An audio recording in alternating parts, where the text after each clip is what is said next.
Buenas, ¿qué tal a todos y a todas? ¿Cómo están? Bueno, en esta oportunidad tengo el enorme placer de presentarles a Víctor Ramos, geólogo, profesor de la UBA e investigador del CONICET. Víctor, muchas gracias por tu tiempo.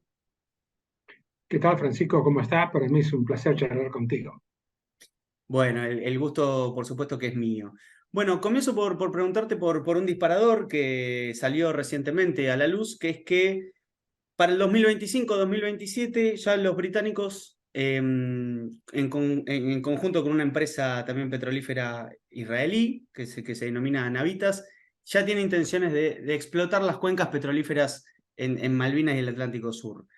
Comienzo de todas maneras por preguntarte qué antecedentes se presentan al respecto, cómo es que comienzan estos intereses petrolíferos en Malvinas. Em, y bueno, ¿cómo vamos llegando a esta situación? Bueno, es una historia bastante compleja, diría yo, porque eh, después del informe Shackleton, que fue hace como 40 años atrás, eh, que ocurría en el año 63-64, había negociaciones con Gran Bretaña para ceder, digamos, de alguna forma la soberanía de las islas a la Argentina.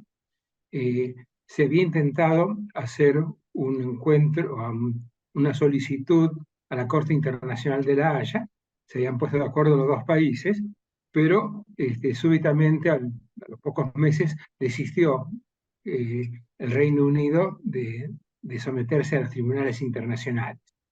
Y en parte eso se explica cuando tomaron conciencia de los sólidos argumentos que tenía Argentina, los cuales iban a perder ese dictamen. Pero en realidad lo que ocurrió es que cuando se enteraron que iban a ser sometidos a los, digamos, al Comité Internacional de Naciones Unidas, los Kelpers se movilizaron, buscaron a alguien que les pudiera dar una referencia con respecto a la potencialidad de las islas, desde el punto de vista petrolero, y contrataron a un geólogo, Shackleton, un famoso geólogo británico, hijo del famoso explorador de la Antártida, que estudió, digamos, durante varios meses las características geológicas de las Malvinas, de las áreas adyacentes, y su estudio, muy completo, muy bueno, es un excelente profesional, terminó, y quiero remarcar el último párrafo que estaba en ese informe. Y el último párrafo decía: los mares adyacentes a las Islas Malvinas pueden convertirse en un nuevo Mar del Norte por el potencial y las perspectivas que presenta. Y usted sabe, el Mar del Norte, que está asociado, digamos, al petróleo que tiene Noruega, que tiene Escocia, que tiene los países que dan hacia el lado del Ártico, es muy importante. O sea, ha cambiado, digamos, la economía de Noruega, los yacimientos petroleros que hay en ese sector.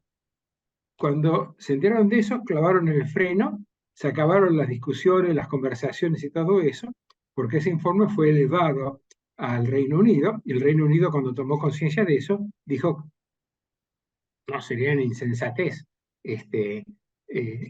dejarles gratuitamente las Islas Malvinas. En realidad, el deseo de sacarse de las islas de encima es porque pensaban que eran más los gastos que tenían que el potencial que tenían. Cuando se enteraron que había un fuerte potencial desde el punto de vista petrolero, medido en millones de barriles ese potencial, frenaron y dijeron: no, no, no, paremos con esto. Y se interrumpió las conversaciones.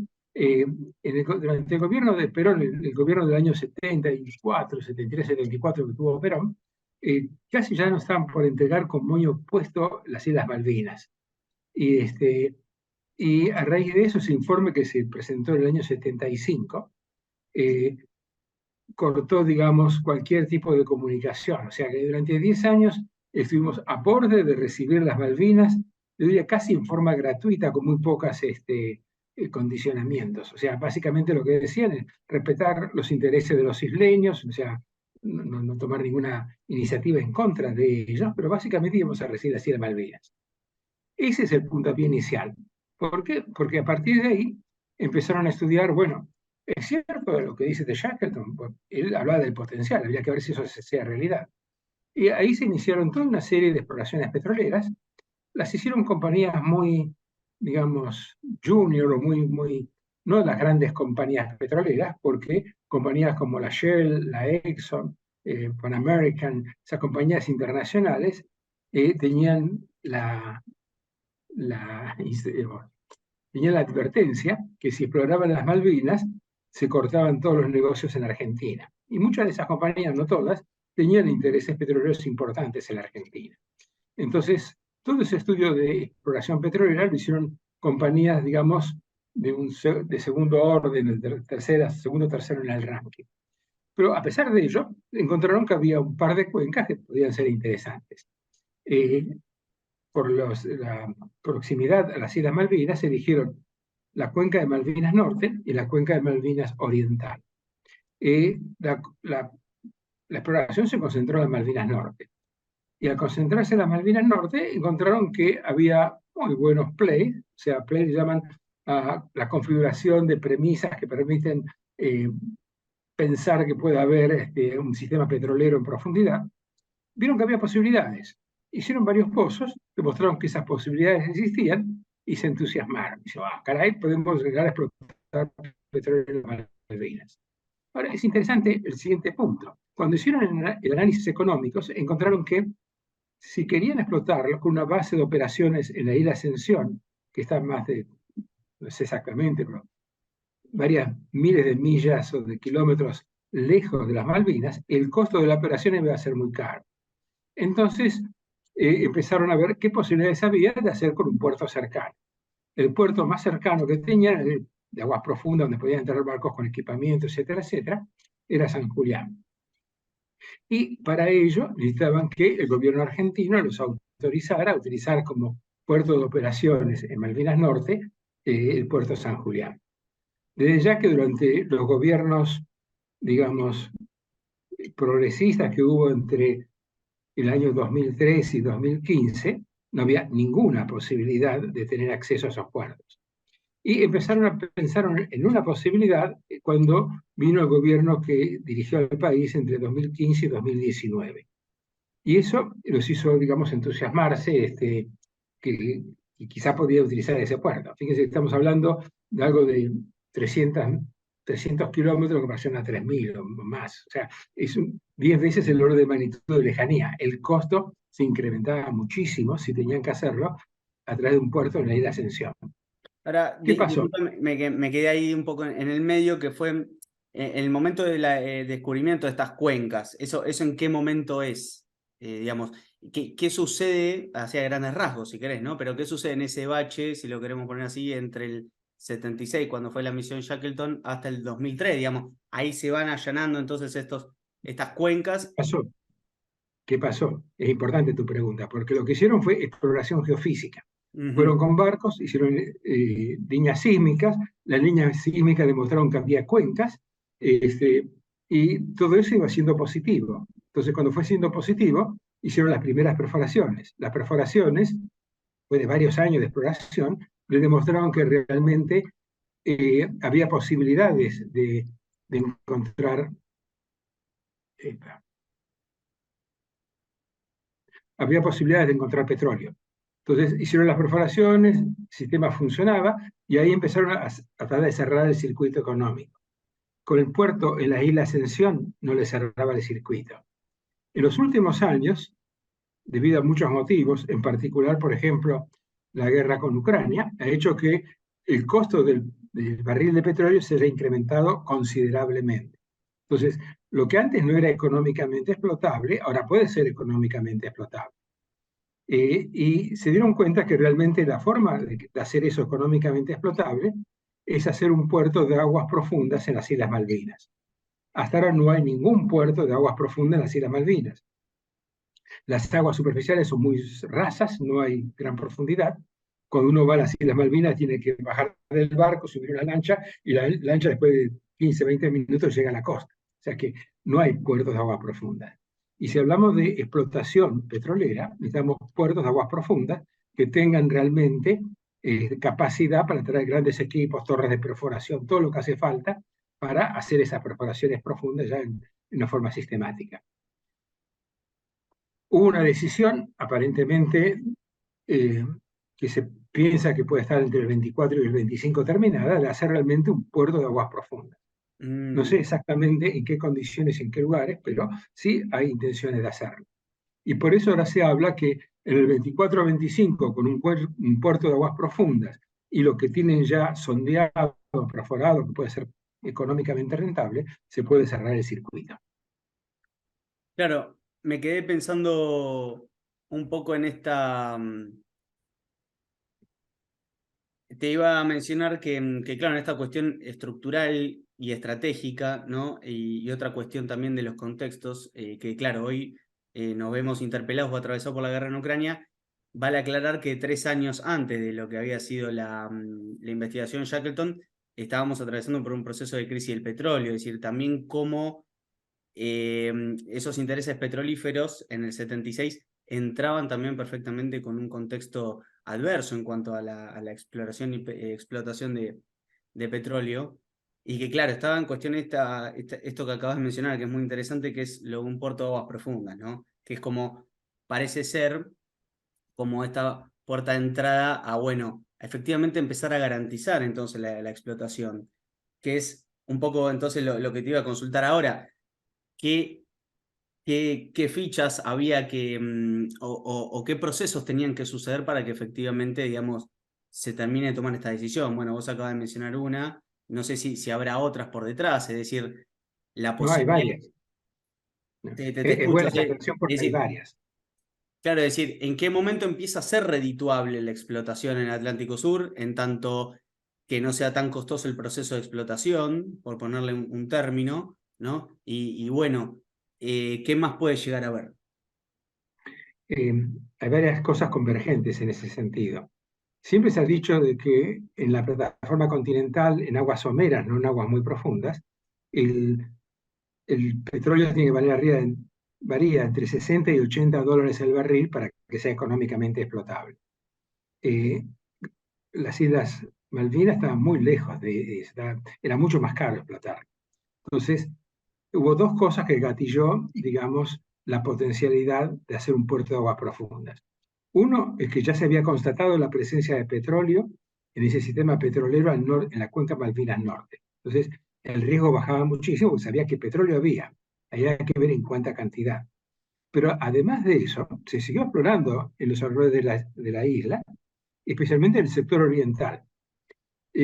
Yo tuve oportunidad en el año 2017 de visitar el British Geological Survey, que está en Edimburgo, y después de hablar con algunos colegas, se dieron cuenta que yo conocía la geología de la zona, y entonces me dijeron, miren, con mucha, digamos, se lo mostramos, pero usted no puede de eso sacar ningún mapa, ni ninguna línea sísmica, ni nada. Y me sorprendí, así hablando fines del año 2017, cuando en una sala donde tenían los datos, mostraron paredes llenas de líneas sísmicas y de estudios petroleros, donde mostraban que no solamente en la cuenca Malvinas Norte, que era la más conocida porque ahí se había denunciado el hallazgo de petróleo, había otras cuencas, quizá tan o más importante que la cuenca Malvinas Norte, ellos le dieron nombres nuevos, como la cuenca de Darwin y otros nombres, que aparecían al este de las islas con estructuras de plegamiento muy interesante. Acá hay una diferencia que quizá había aclarar para el gran público. Eh, Cuando uno tiene un anticlinal, en este caso se llama un pliegue positivo donde hay una cúpula, la posibilidad de que se encuentre petróleo son mucho mayores y son mucho más potencialmente interesantes. En la cuenca Malvinas Norte no se había encontrado ningún anticlinal, se hablaba de trampas de otro origen, secundario, que son importantes, pero son más riesgosas, digamos, que uno tiene una estructura anticlinal.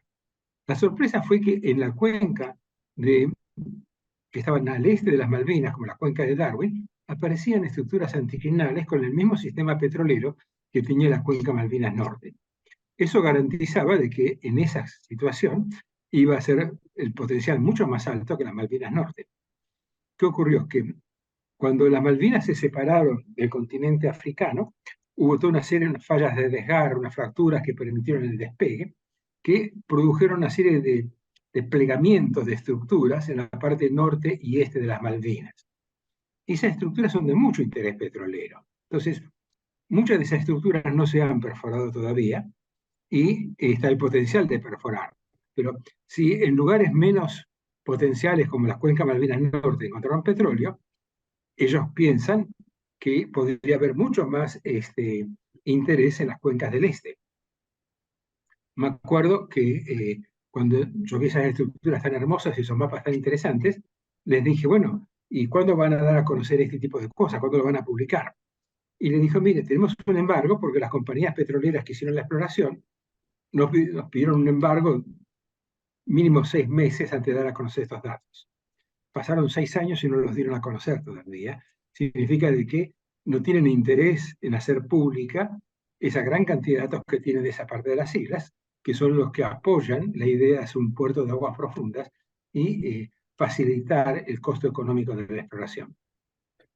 Claro, mirá vos, qué interesante, ¿eh? Y bueno, claro, en esa sintonía, claro, iba como a preguntarte esta cuestión de cuán económico, entonces, cuán redituable empieza a ser en términos económicos, si se quiere, esta operatoria, digamos, qué barreras se superaron en ese sentido, si tenés, digamos, alguna idea, y qué facilidades. Lo digo un poco con ignorancia, porque desconozco la disciplina geológica, pero digo, si empieza a presentarse algunas facilidades el terruño geológico para empezar a comenzar a hacer estas explotaciones, o no, o era solamente una cuestión de desinterés o de desconocimiento o de, bueno, exploraciones que se fueron realizando a lo largo del tiempo y que encuentran anclaje en este momento. Bueno, en primer lugar, es algo muy importante lo que te decía anteriormente. El hecho que aparezcan estructuras positivas, que aparezcan pliegues que no se conocían, y eso fue a partir de 2017 que empezaron a conocerlos, aumenta el interés en la potencialidad de esas islas. Hay una relación directa entre cuando uno quiere ponderar el potencial de una reserva geológica o petrolera, entre la inversión que uno hace y el potencial que uno encuentra. O sea, entre más invierte, hace crecer el potencial ese. Si uno no invierte, se queda con un potencial teórico subjetivo que no es realmente una reserva petrolera. Entonces, solamente cuando uno invierte millones y millones de dólares, puede llegar a la conclusión de que no, esta zona puede ser muy interesante y tiene tal cantidad de reservas, entonces sí, sobre la base de esas reservas, se puede cerrar un circuito económico que nos diga, con estas reservas, con estas características geológicas, esto puede llegar a ser económicamente explotable. Mientras no se cierre ese circuito, no se puede decir, uno especula que bueno, que podría ser, que llega a ser. En la cuenca Malvinas Norte, al precio actual del petróleo, es, yo diría, casi marginal o un cierto equilibrio la explotación de esa cuenca. Pero en estas nuevas cuencas que digo yo hacia el este, quizá aumenta mucho más la potencialidad y puede ser absolutamente redituable, aún con los costos actuales que tiene el petróleo. Bien, comprendo ahí totalmente. Y también reflexiono un poco, ¿no? sobre el tema y si esto, qué impacto puede tener, hablando medioambientalmente hablando, es decir, qué implica la explotación también de estas cuestiones o de estas cuencas petrolíferas, ¿no? Al mismo tiempo que se engancha más a una cuestión geopolítica, ¿no? Tal vez, pero superpotencias reclamando una nueva agenda verde en este sentido, pero promulgando todavía o proyectando la explotación de estas energías que en cierta medida parecerían ir en desuso, pero que, bueno, parece haber una reactivación al respecto, ¿no? Entonces, ¿cómo se piensan estas cuestiones entre la geología y el medio ambiente? ¿Hay Bueno, una relación al respecto? ¿Cómo podemos pensarlo? es muy importante y tiene prioridad uno en estos momentos el impacto ambiental que puedan tener estas explotaciones. Ahora, para tranquilidad, yo diría que hay dos ejemplos, tres más ejemplos todavía, de que eso se puede hacer con sustentabilidad. El primer ejemplo es el Mar del Norte. Escocia y Noruega y los países que están ribereños al Mar del Norte cambiaron su situación económica y aumentaron el potencial en las próximas décadas también, o sea, es algo que no se acaba inmediatamente, a través del la cuidadosa explotación de los recursos petroleros en el offshore. Entonces, ellos demostraron que es posible explorar y explotar, hacer numerosos pozos petroleros, que con un fuerte control ambiental llegar a producir sin contaminar, o con la mínima contaminación, digamos, en esas explotaciones. El ejemplo también más cercano es Brasil. Si uno va a las playas hermosas de Copacabana y Ipanema y mira hacia el horizonte, o se va un poco a la sierra para mirar un poco más lejos, uno ve que a lo lejos se ven algunas torres de perforación, pero hasta ahora no hay una sola gota de petróleo que haya empañado las playas de Ipanema, las playas de Copacabana, las playas de Leblon. O sea que se puede hacer explotación y hay tecnología y conocimiento actual como para hacerla en forma segura y sustentable. Entonces, y estamos hablando de exploraciones que están no más de 15, 20 kilómetros de la costa. O sea que imagínese uno bañándose en Leblon, toda la industria turística montada en Río de Janeiro, con una perforación a 15, 20 kilómetros. Si hay un accidente, si no se toman las precauciones necesarias, puede acabar con el turismo en Río de Janeiro. ¿Cierto? Esa cosa que es el motor, digamos, del turismo que tiene Brasil y lo cuidan en grado extremo.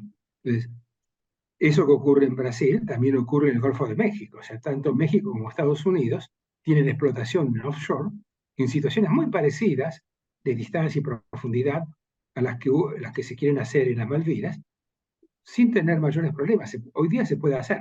Lo que es diferente a lo que ocurría hace 30, 40, 50 años atrás, donde la tecnología y el dominio de las perforaciones no era lo suficiente como para garantizar un alto porcentaje de seguridad y sustentabilidad de la exploración.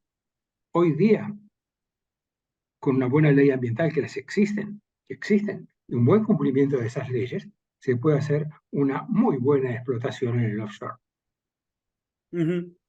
Ahora bien, lo que comentás a mí me seduce, o mejor dicho, me seduciría siempre y cuando, ahora en todo caso voy a ir llegando a ese tema, siempre y cuando eso sea realizado por el Estado argentino, ¿no? Por compañías nacionales o regulado por Argentina, en tanto, obviamente estamos hablando de una situación particular que es las Islas Malvinas del Atlántico Sur, en tanto región y territorio en disputa de soberanía, ¿no? Entonces, por supuesto que da la impresión, por supuesto, que el Estado argentino aplicará una protesta al respecto. Y en ese caso, preguntarte, ya que estamos hablando de la misma región, ¿cómo ves, cómo visualizás el hecho de que, bueno, Argentina se vaya dirigiendo hasta a este intento de explotar la cuenca petrolífera de Mar del Plata? Vamos por pasos. Dale. Dos cosas. Sí, en primer lugar, digamos, es correcto que si el gobierno argentino participa en eso como interesado, garantizaría, digamos, los intereses del país. Si la explotan los ingleses con compañías extranjeras, ya uno no tiene nada que decir en eso. Pero los ingleses, a pesar que yo no los amo demasiado, son los primeros interesados en no estropear sus recursos naturales. En este momento, la entrada principal que tiene las Malvinas es la pesca. Si hay una explotación mal hecha y contaminación de esas aguas, se les acaba la explotación. Es de lo que viven día a día. O sea, el income, o sea, las ganancias principales por el cual permiten mantener a las Islas Malvinas su situación actual, es la pesca a gran escala que se produce en las Islas Malvinas. Entonces, ellos son los primeros interesados en velar de que la situación ambiental no les afecte a su principal recurso económico. O sea que, independiente de que nosotros estemos o no estemos, ellos son interesados también en eso. Ahora, si pasamos al segundo caso, el caso de Mar del Plata, queda muy lindo decir, bueno, pero eso tiene que ser hecho por argentinos, exclusivamente por argentinos y controlados por argentinos.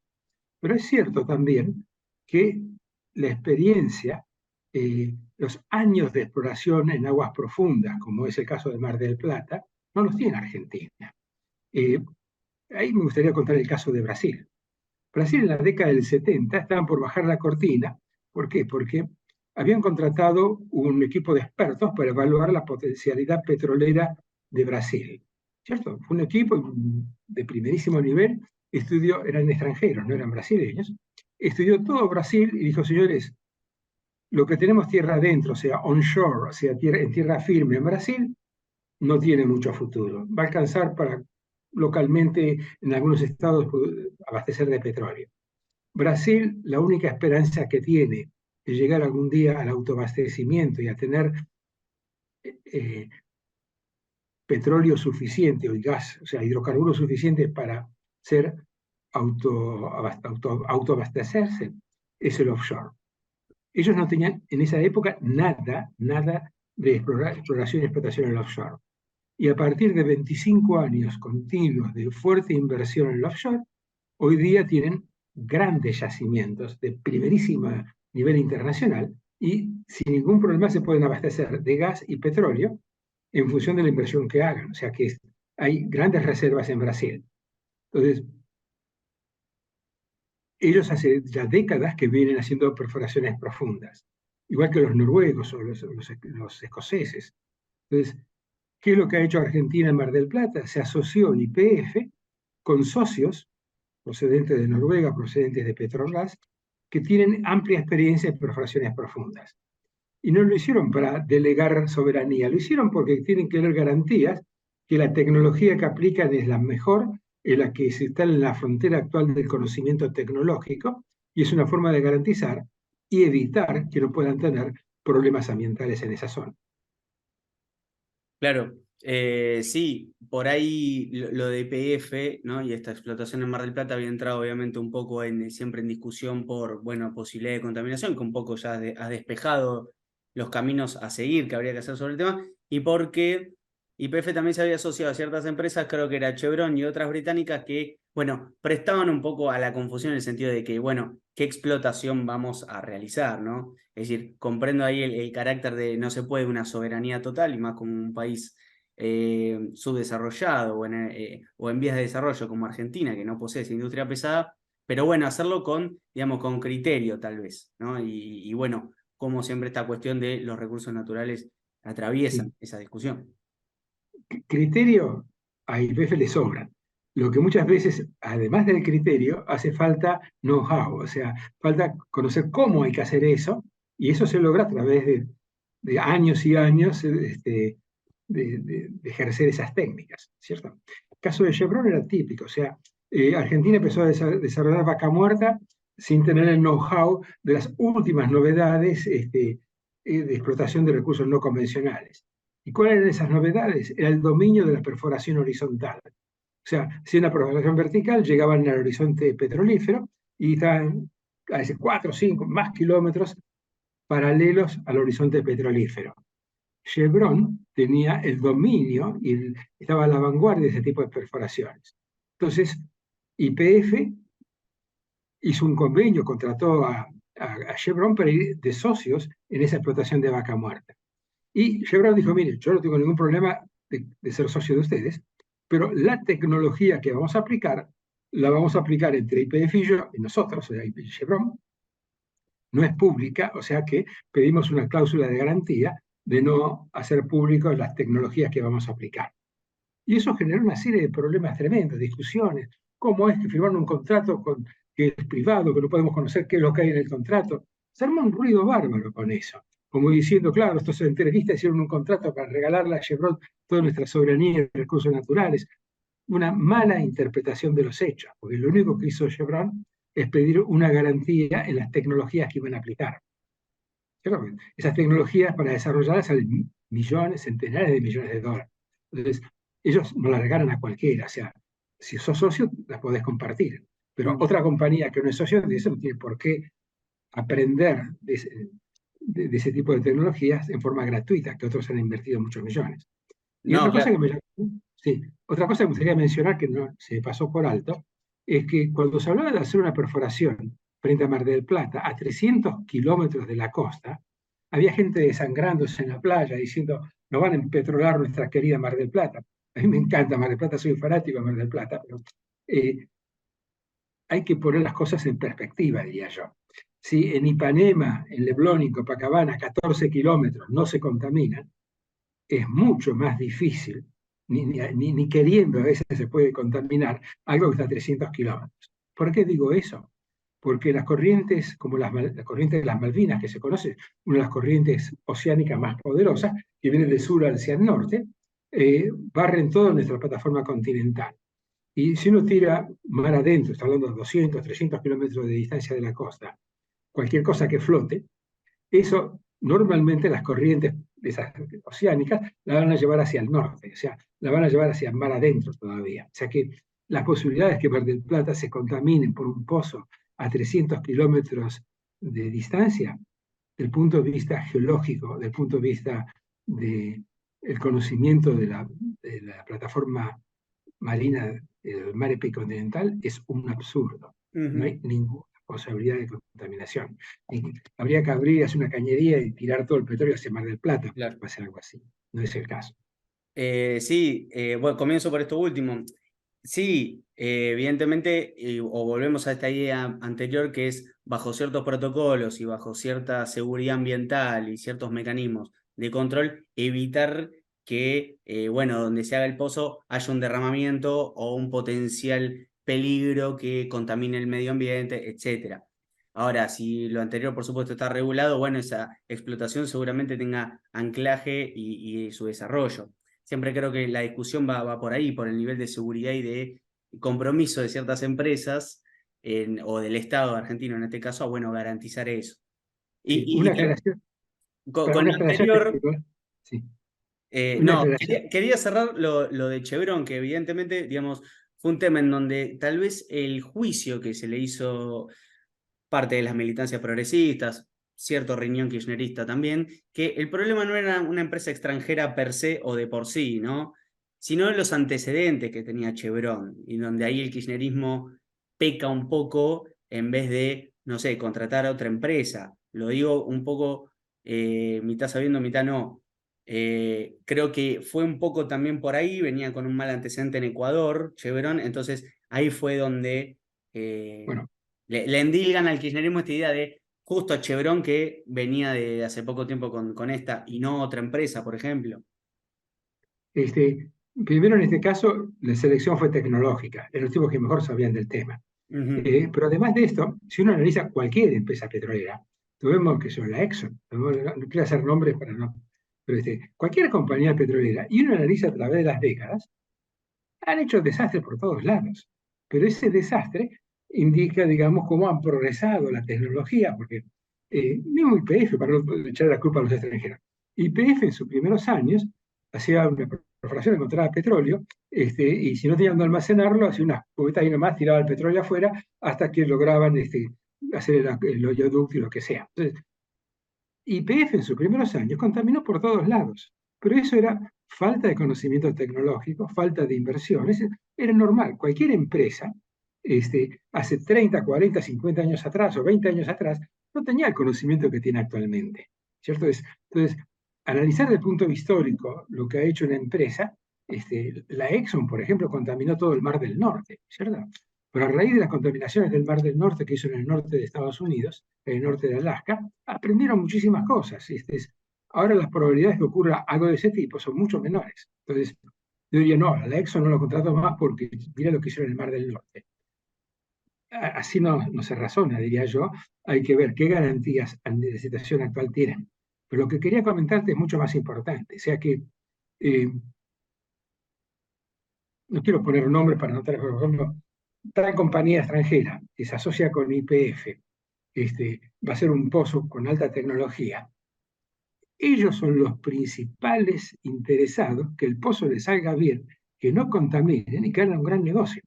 Si la empresa, por X motivo, comete un error, ya sea por falta de conocimiento tecnológico, por un motivo fortuito, y hay un derrame petrolero, ellos pierden plata como locos. O sea que remediar eso les sale más caro que producirlo y tener ganancias. O sea que eh, siempre las compañías que intervienen tienen un interés de reducir al máximo el riesgo. Entonces uno puede decir, sí, pero el riesgo uno nunca sabe qué puede ocurrir. No, hay miles de perforaciones que se hacen hoy día en todas partes del mundo en el offshore y muy raro que ocurra un accidente que produzca un derrame petrolero. O sea que las probabilidades estadísticas de que ocurra un derrame petrolero por ineficiencia tecnológica o errores humanos es muy baja. Entonces, uno no puede tomar una decisión pensando que tenemos el 0,1% o 1 por 1000% de probabilidades que puede haber un... Entonces, pues si uno piensa en eso, no se hace absolutamente nada. Ujú.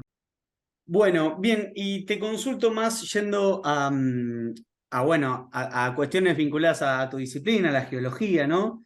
Y en cuestiones que ya has conversado en otras oportunidades y que me gustaría de todas formas reflotar, que es la cuestión geológica en tanto jugando un rol a la hora de discutir la soberanía sobre las Islas Malvinas, ¿no? Entra acá como un posible argumento, ¿cómo puede leerse este fundamento, si se quiere, de si podemos tomar este fundamento, vuelvo a mencionar, geológico para destacar o debatir soberanía sobre las Malvinas?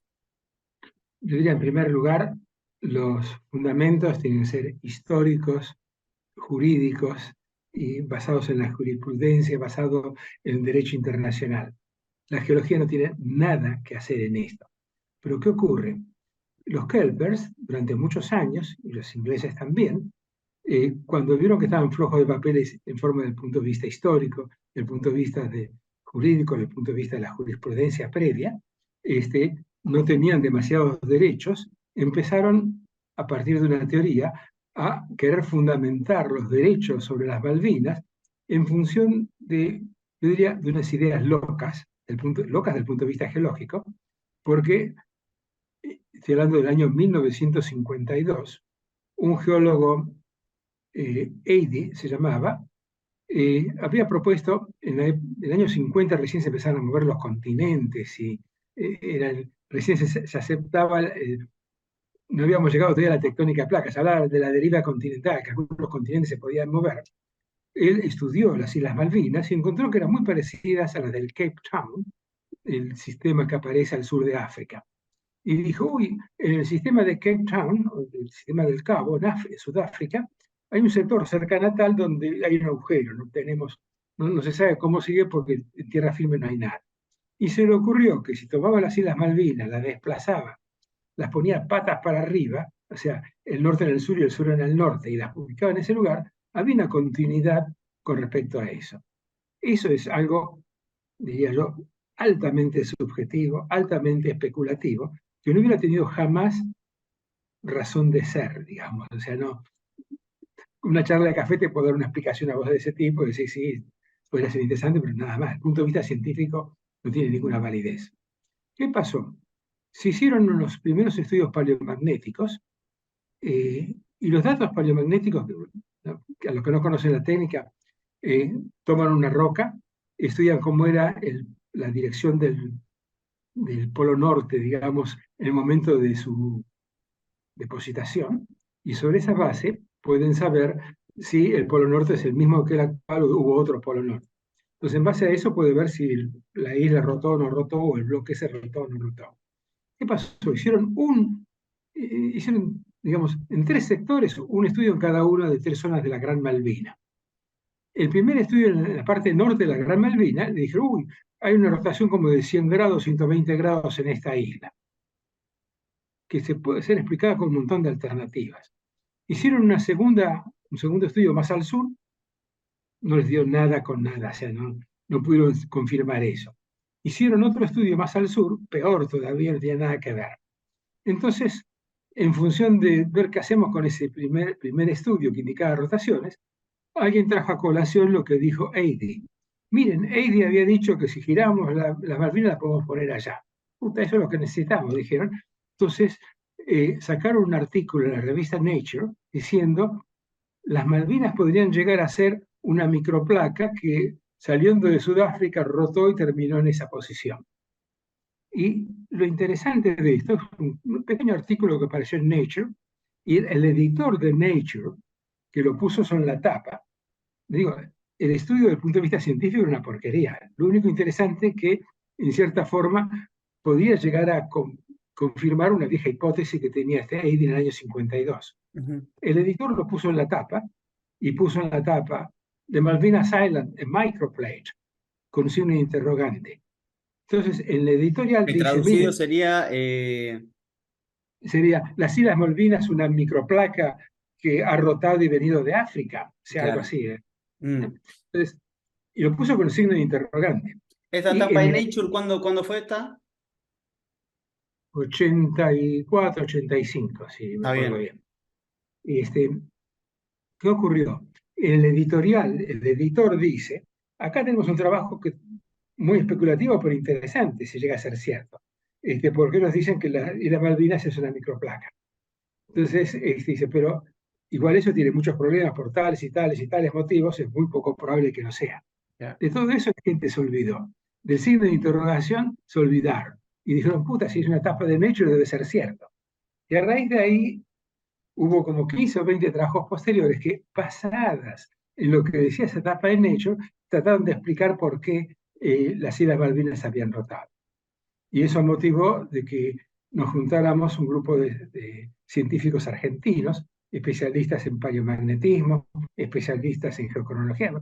4 o 5 especialistas, y que hiciéramos un estudio de las Islas Malvinas que demostraba que era absolutamente eh, irracional desde el punto de vista científico lo que decían los ingleses. ¿Francisco Nulo estaba ahí dentro de los geólogos, puede ser o no? ¿Sí? Mira, Este, una cosa interesante de esto es que, ¿qué pasaba?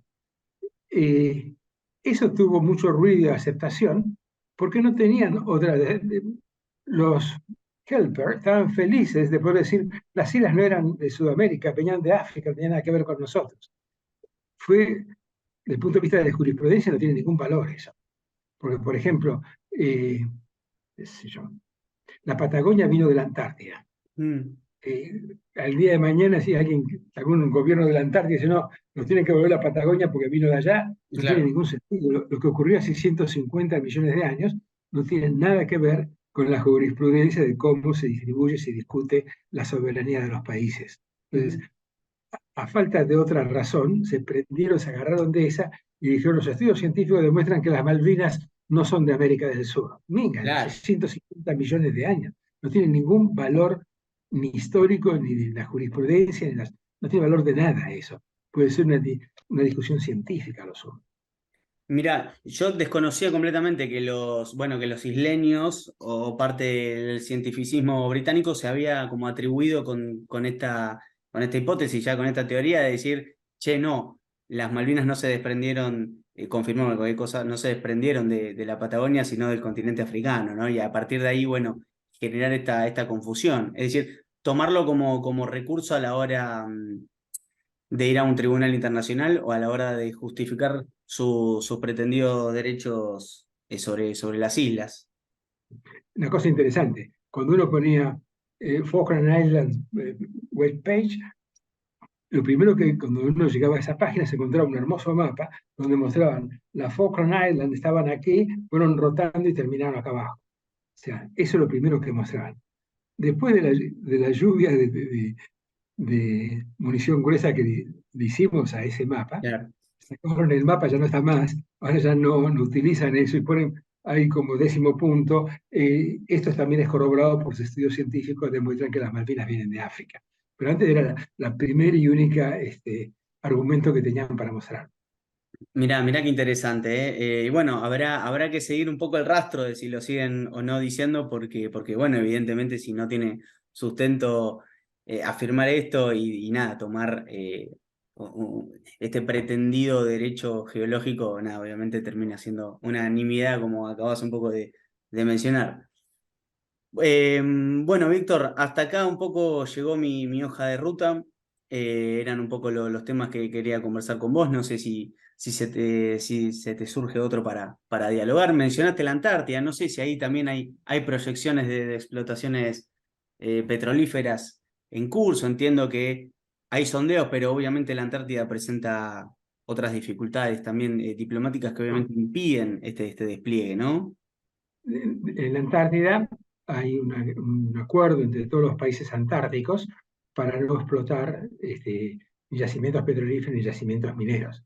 Mientras dure ese acuerdo, no hay, desde el punto de vista geológico hay muchas posibilidades, pero desde el punto de vista, digamos, legal, hubo un acuerdo de no hacerlo. O sea Claro, que es decir, eso te iba a preguntar, el potencial de de posibles cuencas o yacimientos, si tenés ese registro, si si hay prospecciones o estudios que van lanzando una cierta, o qué tipo de potencialidad al respecto. Eh, la cordillera de los Andes se continúa en lo que llaman Artantandes, o en todo lo que es la península antártica. Hacia el este de la península antártica hay cuencas similares a la cuenca austral, a la cuenca de Magallanes, a la cuenca neuquina, o sea que no hay ningún motivo para no pensar que no puedan tener petróleo. O sea, eso es, desde el punto de vista geológico, se cae de maduro. Tiene muchas potencialidades. Lo que sí, insisto, hay un acuerdo del Tratado Antártico de no explorar ni explotar recursos mientras exista ese acuerdo. Ujú. Bueno, perfecto, Víctor. Como te mencionaba antes, te agradezco muchísimo. Hasta acá han llegado mis preguntas al respecto. Así que, bueno. Sí. Una sola Sí, por aclaración. favor, por favor. Hemos pasado muy rápidamente sobre las características de las Islas Malvinas. Yo aprovecho la oportunidad para invitarlos a que visiten mi página de YouTube, o sea, mi canal de YouTube, donde hay 3 o 4 charlas sobre las Islas Malvinas, quizá con mayores datos geológicos, con hermosos mapas y datos de perforaciones que puede, digamos, mejorar la comprensión de lo que hemos hablado aquí rápidamente. Así que los invito a todos a suscribirse a mi canal de YouTube y en especial si están interesados por las Malvinas nacionales o Se perdió un poquito, estabas mencionando, recomendando el linkeo a tu página, se perdió un poquito. Obviamente hago propia también la invitación hacia allí, en donde van a encontrar estos datos que mencionabas y qué más destacaste al respecto. no, que lo que aparece en mi canal de YouTube son conferencias que he dado en su oportunidad, tanto en sociedades petroleras, en congresos petroleros como congresos geológicos, donde realmente ponemos con datos firmes lo que aquí hemos expresado, digamos, en forma así virtual. O sea que los invito a todos a que visiten mi canal de YouTube y que se suscriban. Eso es todo por mi parte. Queda ahí ya entonces la invitación, Víctor, al público. Bueno, te mando un saludo grande y que andes bien. Ok, fuerte abrazo.